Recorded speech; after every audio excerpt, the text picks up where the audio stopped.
오늘은 에스겔 30장 12절에서 19절까지 말씀 묵상합니다. 30장 12절에서 19절까지 말씀 있습니다. 내가 그 모든 강을 마르게 하고 그 땅을 악인의 손에 팔겠으며 타국 사람의 손으로 그 땅과 그 가운데 있는 모든 것을 황폐하게 하리라.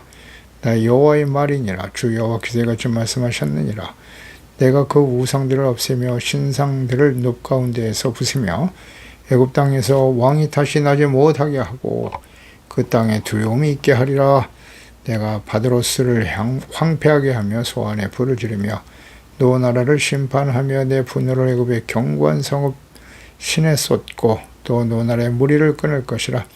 내가 애굽에 불을 일으키리니 신나라가 심히 근심할 것이며 노 나라는 찢겨 나눌 것이며 놈 나라가 날로 대적이 있을 것이며 아웬과 비베셋의 장정들은 칼에 엎드러질 것이며 그 성읍 주민들은 포로가 될 것이며 내가 애굽의 멍에를 꺾으며 그 교만한 권세를 그 가운데서 그치게 할 때에 트함드헤스에서는 날이 어둡겠고 그 성읍에는 구름이 덮일 것이며 그 딸들은 포로가 될 것이라. 이것이 내가 애굽을 심판하리니 이같이 내가 애굽을 심판하리니 내가 여호와인 줄 그들이 알리라 하셨다 하라. 아멘. 우상을 믿고 의지하는 자들의 결말.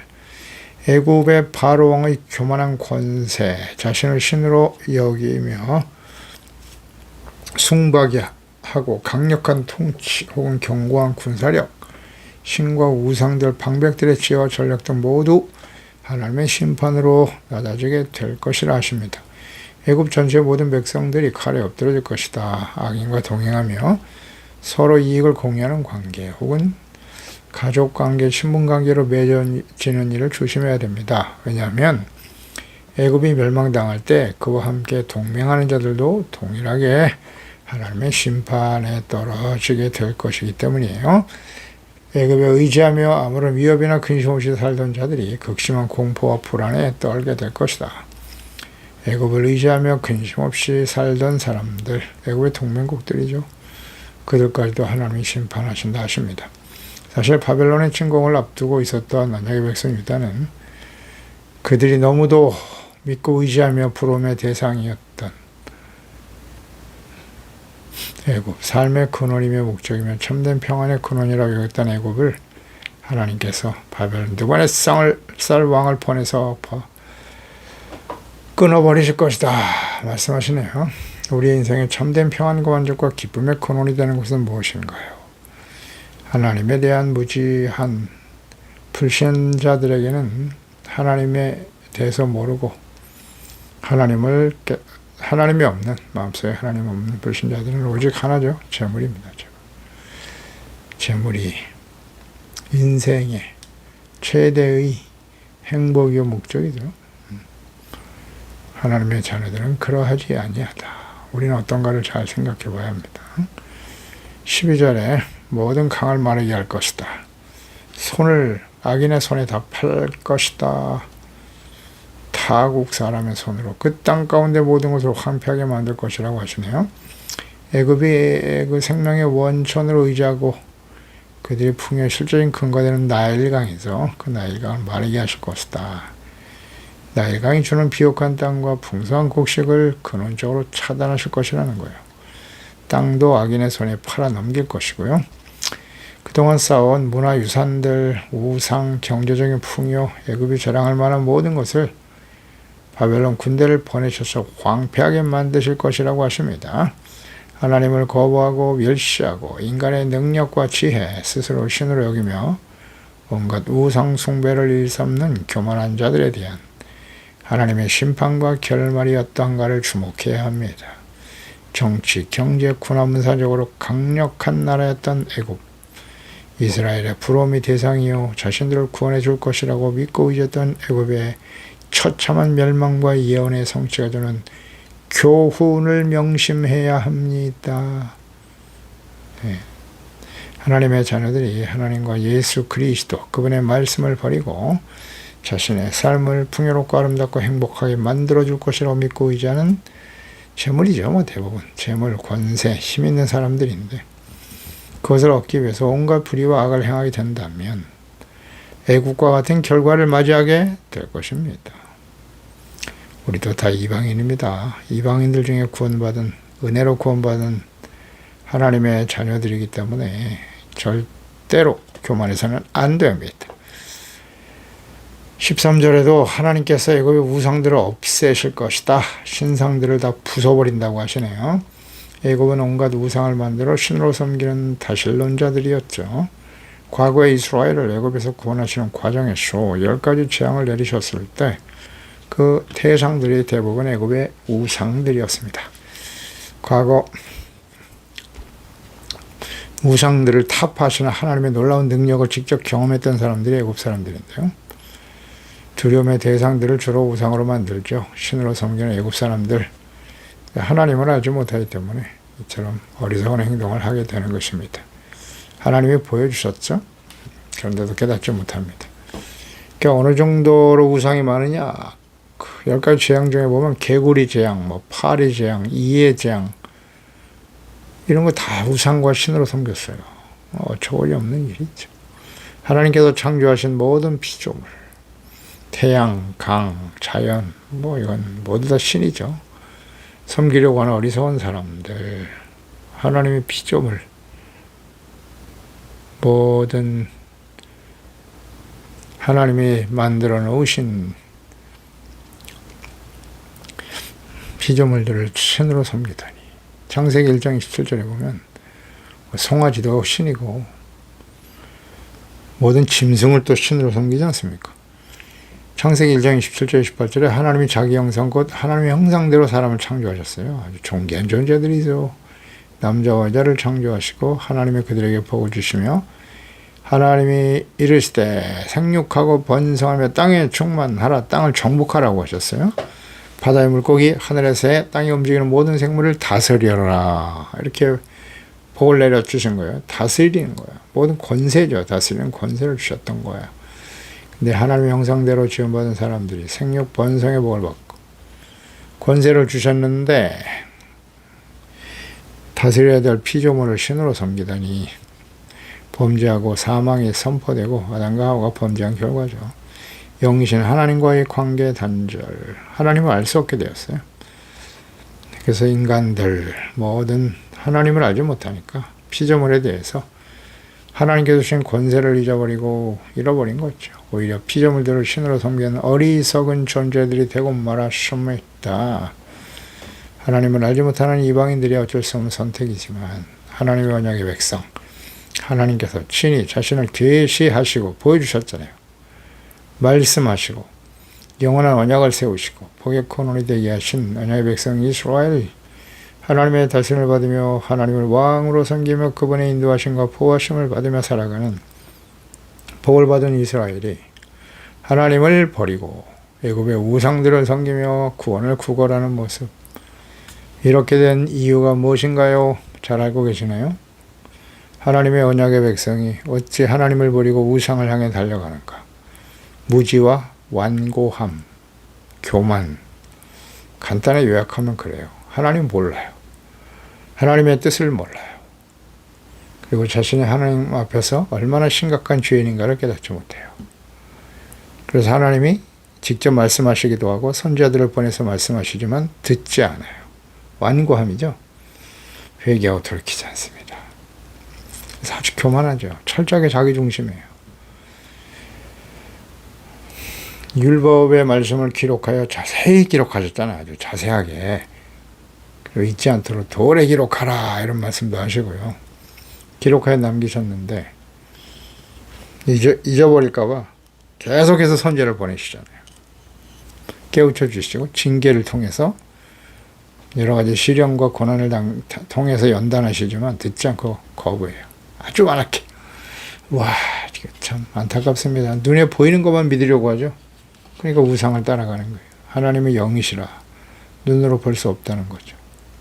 그러니까 육신에 속한 사람들이죠. 종교적인 모양은 있는데 경건의 모양은 있으나 경건의 능력, 즉 하나님과 인격적인 만남과 교제가 없는 사람들이죠. 성령으로 거듭나지 못하고 성령님의 인도하심을 받지 못하며 열매를 맺지 못하고 오직 육체의 욕심을 따라 살아가는 사람들이에요. 로마서 8장 12절이었죠. 형제들아 우리가 빚진 자로 돼 육신에게 져서 육신대로 살 것이 아니니라. 너희가 육신대로 살면 반드시 죽을 것이로되. 너희가 누굽니까? 너희가 누군가요? 불신자입니까? 하나님의 자녀들입니다. 육신대로 살면 반드시 죽는데요. 영으로서 몸의 행실을 죽이면 살리니 무릇 하나님의 영으로 인도함을 받는 사람은 곧 하나님의 아들이다. 아멘. 하나님의 성령으로 인도하심을 받으면 어떻게 될까요? 성령의 열매가 나타나겠죠. 계속 강조드립니다만은 성령의 열매가 무엇인지도 모른다? 하나님의 자녀를 할 수 있겠습니까? 하나님의 영으로 인도함을 받는 사람이 하나님의 아들이라고 하시잖아요. 이렇게 정확하게 나와 있잖아요. 예수 그리스도를 믿었으니까 다 하나님의 아들이다. 입술로만 주여 주한다고 해서 다 그 사람이 진정 하나님의 아들이냐? 말씀과 성령으로 거듭나야 합니다. 우리가 열심히 교회 나가고 나의 열심으로 구원에 이르는 게 아니에요. 이거 잘 모르는 분들이 많아요. 네. 하나님의 은혜로 되는 거예요. 하나님의 영을 우리 가운데 보내주셔서 우리가 거듭나서 영신 하나님을 알게 되고 그분을 경외하죠. 그 앞에 드러난 자신의 모습이 얼마나 부끄러운지 철저하게 죄를 회개하고 돌이키게 되죠. 그냥 형식적인 신앙생활, 세례 받았어요. 교회 등록했어요. 예수님을 주로 고백했습니다. 경건의 모양은 있는데 능력이 없어. 능력이 없다는 건 무슨 의미인지 아시겠죠? 예수 믿기 이전과 이후의 삶에 변화가 없다는 거예요. 여전히 이기죠, 이거. 철저하게 자기중심이고 교만해. 회개의 눈물을 흘려본 적이 없어. 하나님의 말씀을 통해서 끊임없이 책망을 받지만 돌이키지 않아. 과거 이스라엘 백성들에게 완고한 모습이죠. 오직 자신의 이익만을 추구하며 살아가려고 하는. 이거 하나님의 자녀를 할 수 있겠습니까? 종교적인 모습은 있어요. 경건의 모양은 있는데 살았다는 모양은 있으나 죽은 자로다. 사대교회. 그런 사람들이 많죠. 오늘날 교회 안에. 하나님의 명령, 십계명을 잘, 또 이 산상수훈의 말씀들, 영으로서 몸의 행실을 죽여야 된다고 끊임없이 회개하고 돌이키는 삶이 있어야 된다는 거예요. 그렇지 않으면 우상을 믿고 의지하는 사람들은 질투하시는 하나님으로부터 반드시 심판에 이르게 됩니다. 마음에 우상이 있는지 없는지 잘 점검해 보세요. 출애굽기 20장 4절 5절이잖아요. 새긴 우상을 만들지 마라. 너를 위하여. 보세요. 너를 위하여 새긴 우상을 만들지 말라. 자기 자신을 위하여. 이게 다 우상이에요. 위로 하늘에 있는 것이나 아래로 땅에 있는 것이나 땅 아래 물속에 있는 것에 어떤 형상도 만들지 말아야 한다고. 그들에게 절하지 말며 그것을 섬기지 말라. 나는 내 하나님 여호와는 질투하시는 하나님이라고 하십니다. 나를 미워하는 자의 죄를 갚되 아버지로부터 아들에게 3, 4대까지 이렇게 한다. 우상숭배란 뭐다? 하나님을 미워하는 겁니다. 하나님을 멸시하는 거예요.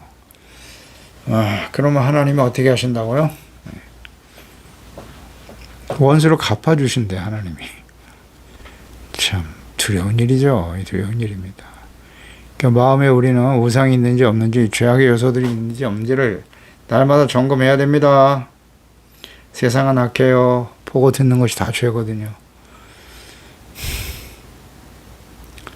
그 하나님의 명령, 계명의 말씀들을 잘 알고 묵상하고 깨닫고 회개하는 자가 되어야죠. 율법을 온전히 지켜 의의를 쓰는 사람은 없습니다.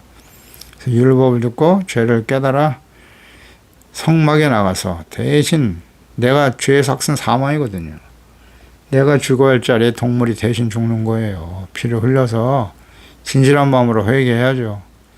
그리고 용서받고 의롭다함을 얻는 것이죠. 이 삶을 계속해야 돼요. 이게 경건의 삶인 거예요. 말씀을 들어야 돼요, 먼저. 어떤 말씀? 책망, 교훈, 바르게 함과 의로 교육하는 말씀을 들어야죠. 나를 위하여, 내가 축복받기 위해서, 잘 되기 위해서, 나의 소원 성취.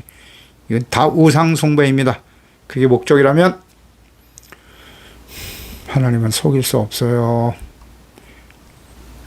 이런 마음을 마음속에서 다 버려야 돼요.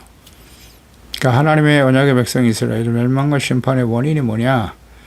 하나님, 그러니까 무지라 그랬어요, 무지. 하나님과 하나님의 율법 계명을 몰라요. 그리고 이걸 깨우쳐 주잖아요. 무엇이 잘못인가를 깨우쳐 주는데도 받아들이지 않아요. 완악하며. 무지와 완악함을 항상 생각하세요. 그러니까 전부 후무한 지혜를 얻은 솔로몬을 한번 보세요. 자신의 헌신과 수고로 성전을 세웠어요. 하나님의 영광스러운 임재를 보았습니다. 이곳을 향해서 기도했어요.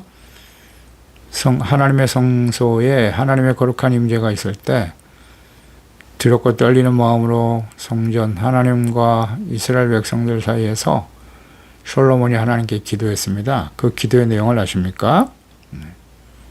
이스라엘 백성의 죄를 용서해달라고.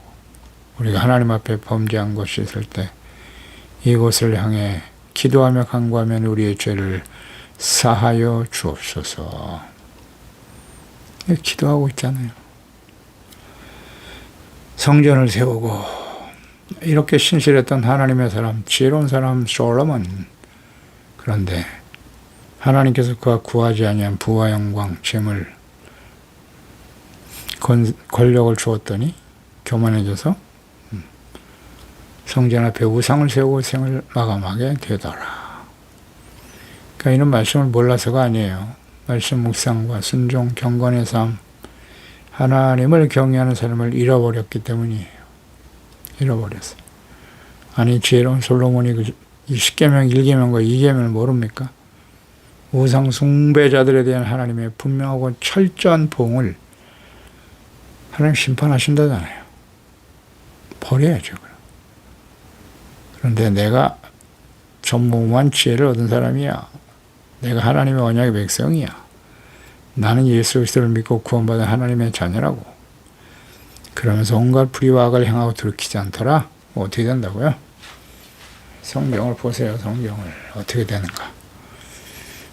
계시록 21장 8절. 그러나 두려워하는 자들과 믿지 아니하는 자들, 흉악한 자, 살인자, 음행하는 자, 점술가, 우상 숭배자들과 거짓말하는 모든 자들은 불과 유황으로 타는 못에 던져지리니 이것이 둘째 사망이다. 아멘.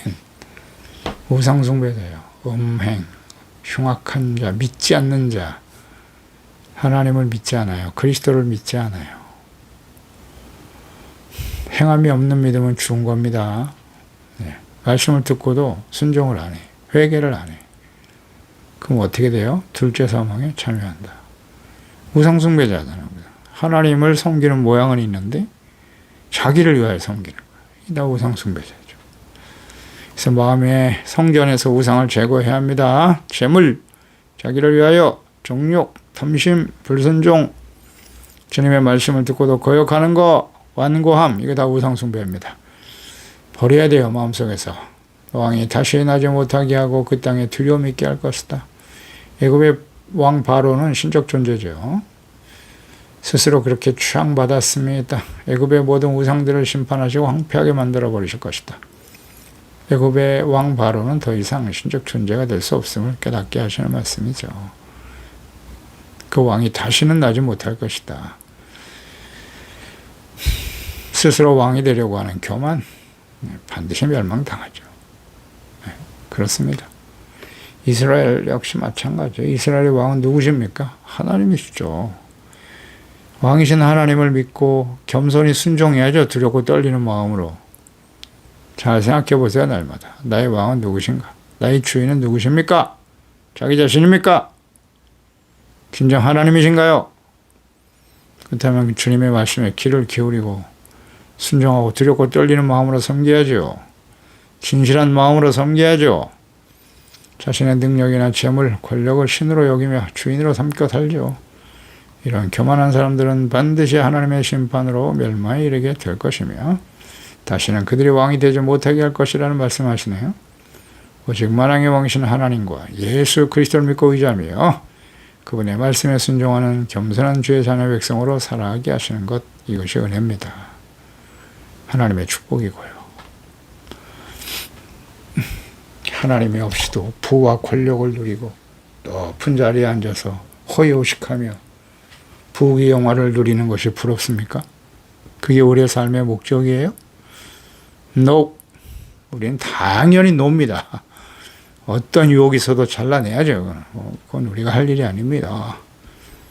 우리가 해서는 안 될 일이다. 있는 것에 만족하고 주어진 자리에서 의와 거룩함과 진실한 하나님의 자녀, 빛의 자녀로서 소금으로서 썩어가는 세상에 그 역할과 사명을 다하는 주의 자녀들이 되어야지요. 이것이 우리의 삶의 목적이 되어야 합니다. 결코 흔들려서는 안 돼요. 타협해서도 안 되고요.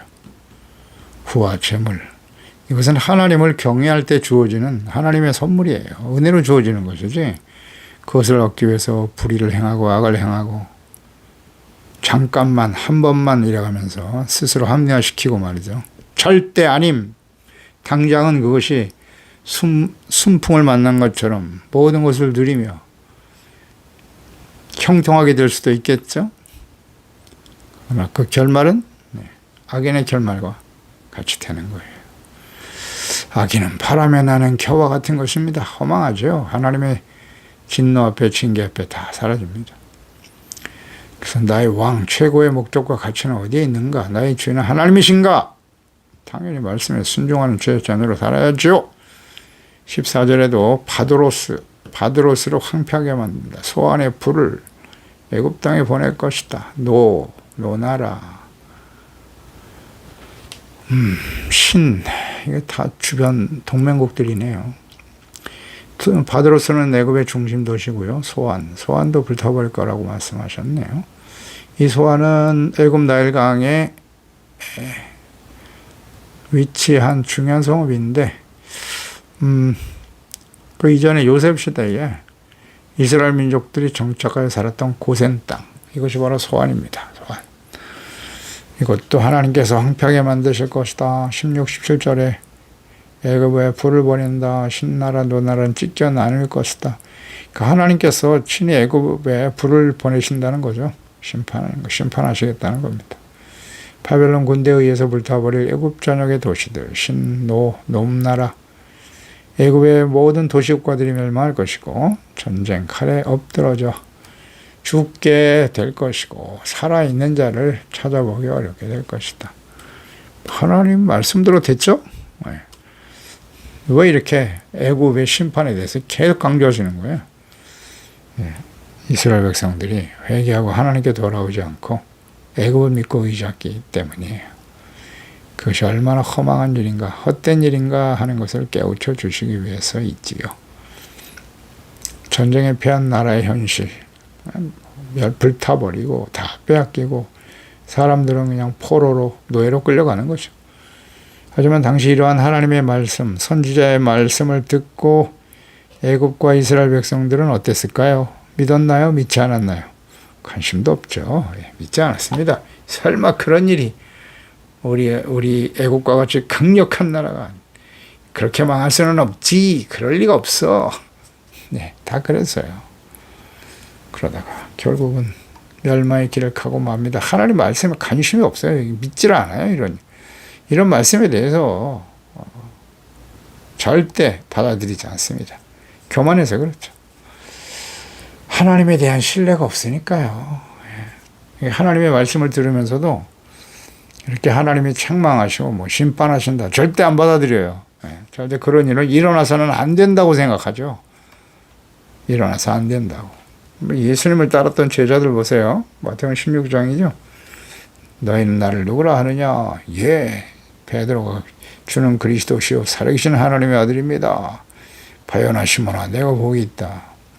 그러면서 반석연의 교회를 세울 것이고, 이 말씀하신 후에 이제 인자가 내가 십자가에 못 박혀 죽을 거야. 그러나 3일 만에 다시 살아날 거라. 절대 안 된다고 베드로가 막 거의 화를 내면서 소리쳤어요. 예수님 무슨 말씀하십니까? 이날에 왕이 되셔야죠. 죽으시다니요. 사탄에 물러가라.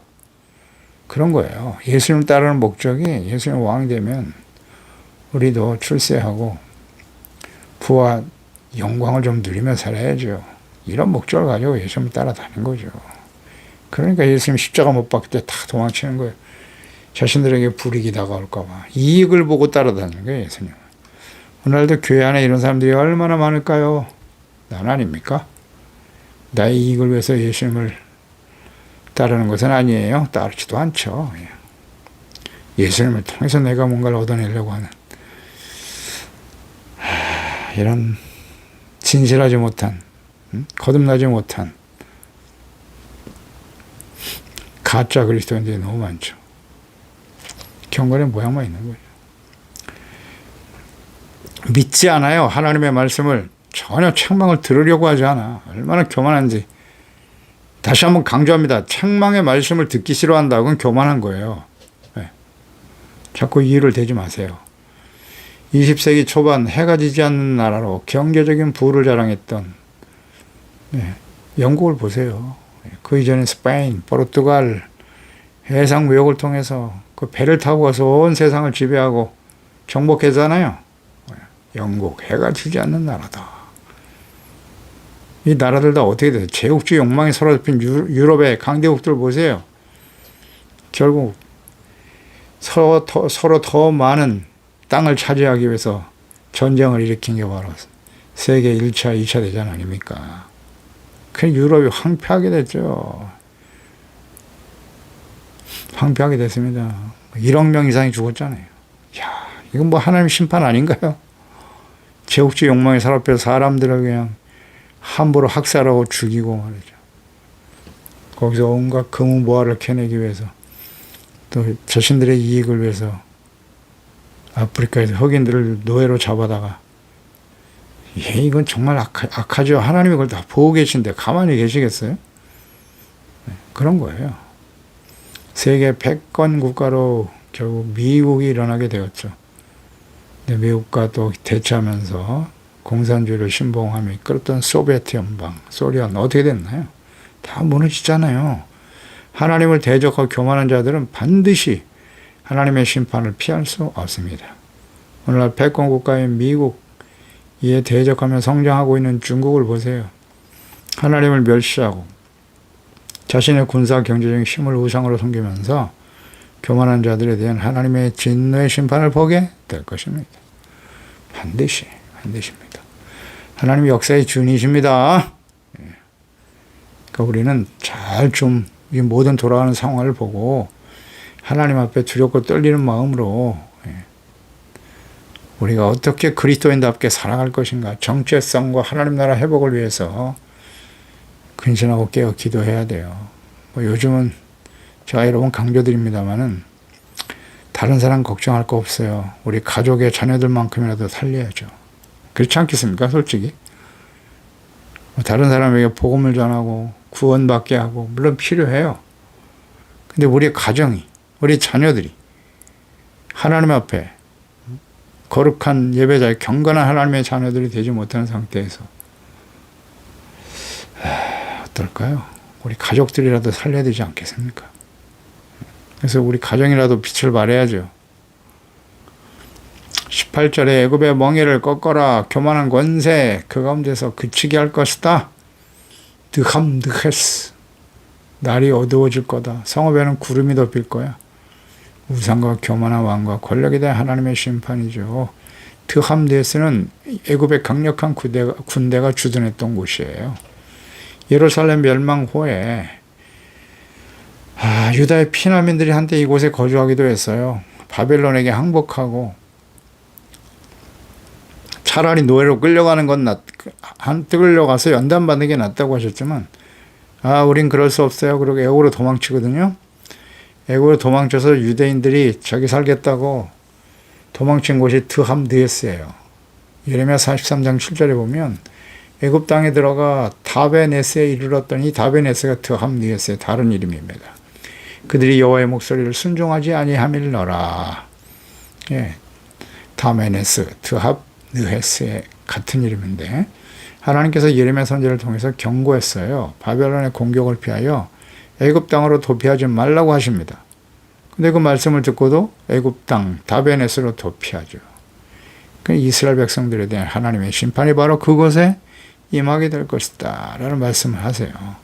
하나님께서는 이 말씀대로 바벨론 왕이 바로 이곳에 진을 치고 애굽을 멸망시키는 과정, 예레미야 43장 6절에 나와 있잖아요. 그 남자와 여자 유아와 왕의 딸들과 사령관 느부사라다니 사반의 손자 아히감의 아들 그들에게 맡겨둔 모든 사람과 선지 예레미야와 네리야와 아들 바룩을 거느리고 애굽 땅에 들어가 다메네스에 이르렀으니, 다메네스가 드람드헤스잖아요. 여기에 드함드헤스에 그대로 거하네요. 목소리를 순종하지 않고 도망쳤다. 그 다베네스에서 여호와의 말씀이 예레미야에게 임하여 이르시되 너는 유다 사람의 눈앞에서 내 손으로 큰 돌 여러 개를 가져다가 다베네스에 있는 바로의 궁전 대문의 벽돌로 쌓은 축대 치는 걸로 감춰라. 그리고 너는 그곳에 그런 말하기를 만군의 여호와 이스라엘 하나님께서 이같이 말씀하셨다. 내 종 바빌론의 느부갓네살 왕을 불러오리니. 언제나 하나님께서 심판의 도구로 사용한 바벨론의 느부갓네살을 나의 종이라고 말씀하시네요. 그의 왕자를 내가 감추게 한 이 돌 위에 놓고 또 그 화려한 장막을 그 위에 치게 될 것이다. 말씀대로 되죠. 도망치니까 그곳에 따라오셔서 그들 때문에 애굽도 멸망하는 거예요. 너희들이 애굽을 믿고 있지 않느냐? 그곳에 피하면 너희들이 심판을 피할 것 같으냐? 회개해야지 사는 거죠. 회개하고 돌아오면 되는데 끝까지 도망치는 거야 그냥. 인간의 지식과 지혜와 방법을 동원해서 얼마나 교만하고 어리석습니까 인간이. 그냥 인간이 아니죠. 하나님의 백성들이 말입니다. 회개하고 돌이키면 용서받고 구원받을 수 있을 텐데. 이거 참 말 안 들어요. 다베네스로 도망치면 안전할 것이라고요? 예레미야 선지자까지 벌모로 잡고 가잖아요. 벌모로 잡아서 끌고 가잖아요. 다베네스로.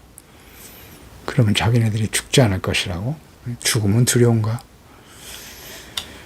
회개하면서 할 것인데 그게 안 되네요. 그래서 하나님의 심판이 시작될 때 그 특성을 우리는 잘 생각해야 돼요. 하나님 오래 참으세요. 끊임없이 선지자들을 보내셔서 죄를 회개하고 돌이키는 자는 용서받습니다. 용서받아요. 그런데 끝까지 완고하고 완악하고 거부하는 자, 심판이 시작되면 하나님의 긍휼이 사라져요.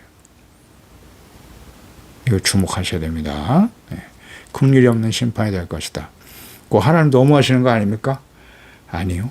그 심판이 시작될 때 이 백성들의 모습을 보세요. 1차, 2차, 3차 계속 바벨론 공격에 의해서 예루살렘이 포위가 되고 근데도 회개를 안 하잖아요. 그러니까 긍휼히 여김을 받는다는 의미는 하나님 앞에 진실한 마음으로 회개하고 돌이킨다는 뜻이에요. 회개하고 돌이키지 않는 자에게는 긍휼이 없어요. 잊지 마세요. 이거 모르면 안 됩니다. 그래서 절대 회개 안 해요. 심판이 시작되면. 이 어이없는 이스라엘 백성들을 보세요. 이것이 모든 시대의 하나님 백성들의 모습이에요. 이스라엘 백성들 보세요. 예수님을 십자가에 못 박아버리고 그는 죽어 마땅한 죄인이다. 지금 2000년이 지났잖아요. 지금도 예수님을 인정 안 합니다. 자신들의 행동이 정당하다고 생각합니다. 회개 안 해요. 하나님의 영원한 언약 때문에 이스라엘이 지금 회복이 되고 마지막 구원의 기회를 주고 계시는 것인데요. 돌이키기 쉽지 않을 겁니다. 그래서 심판이 어디서부터? 예루살렘에서부터 시작되는 겁니다. 그렇게 될 거예요. 이건 뭐 성경을 보면 과거, 현재, 미래가 그냥 보이죠. 하나님이 하시는 일인데요. 사람의 뜻대로 되는 게 아니에요. 그래서 심판이 임박한 시대에 하나님 자녀들이 해야 할 일은 뭡니까? 마지막 요한계시록 심판이 임박한 시대를 살아가는 교회와 그리스도인들에게 명하신 예수님의 말씀을 반드시 듣고 실천해야 합니다. 계시록 3장 19절 이하죠. 라오디게아 교회. 내가 사랑하는 자를 책망하며 징계한다. 그러므로 너희가 열심을 내라 회개하라. 볼지어다 내가 문 밖에 서서 두드리게 되는데 돌아오라고. 문을 열면 내가 교회로 들어가 걷어먹고 나와 더불어 먹으리라. 이기는 교회는 내가 내 보호자와 함께하여 주기를 내가 이기고 아버지 보호자와 함께 앉은 것과 같이 하리라. 아멘. 기도하겠습니다. 하나님 아버지, 오늘도 주의 말씀을 듣습니다. 애굽의 멸망, 심판에 대한 내용을 이렇게 자세하고 구체적 또 장황하게 설명하고 계시네요. 이스라엘이 하나님보다 애굽을 더 믿고 의지했거든요. 애굽으로 도망치면 우리는 살아날 수 있을 거야. 하나님의 심판을 피할 수는 없습니다. 유일한 길은 오직 자신의 잘못을 깨닫고 회개하고 돌이키는 자들이 아니겠습니까? 예수님의 재림과 마지막 심판이 임박한 시대를 살아가는 저희들이 아닌가요? 그런 거로 우리가 세상에서 하나님 이외에 믿고 의지하려고 하는 것은 무엇인지 잘 깨닫고 다 재물이죠. 하나님과 재물 두 주인을 섬기려고 하는 어리석은 생활을 버리게 하시고, 육신대로 살면 반드시 죽습니다. 그러므로 영으로서 육신의 생각을 버리고 성령님의 인도하심을 따른 사람이 하나님의 아들들입니다. 성령의 열매를 맺으며 살아가고 있는지 항상 자신을 점검하고 두렵고 떨림으로 의와 거룩하고 진실된 하나님의 자녀답게 살아가는 일에 힘쓸 수 있도록 주의 성령께서 우리 가족들, 이 말씀을 듣고 있는 우리 지체들 자녀들만큼이라도 변화시켜 주시옵소서. 예수님의 이름으로 기도드립니다. 아멘.